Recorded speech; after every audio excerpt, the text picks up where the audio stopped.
जी नमस्कार, प्रणाम। हम राइटर आशीष जी आप लोग के बीच वैसे ही आज भी एक गाने लेके आए हैं। बेवफाई सॉन्ग है जो कि बहुत चोट खाने के बाद जो आता है वही गाने हैं, और मैंने बहुत मेहनत से इस गाने को लिखे हैं। तो चलिए चलते हैं मुखड़ा की ओर।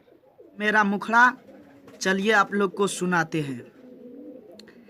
केकरा से कहबै सोना दिल के बात गे, केकरा से कहबै सोना दिलबा के बात गे। आबै छौ बराती तोहर छोड़ देबे साथ गे, आबै छौ बराती तोहर छोड़ जइबे साथ गे। भूल के न भूल पैबहु शादी के बाद गे, भूल के न भूल पैबहु शादी के बाद गे।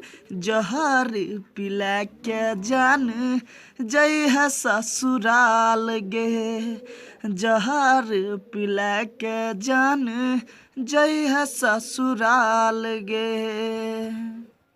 तो जी आप लोग ने मेरा मुखड़ा सुन ही लिए हो, और जिसको ये गाना चाहिए तो हमारे नंबर पे कॉल कीजिए, और ये गाना जल्दी से जल्दी आप लोग किसी भी स्टूडियो में गाइए।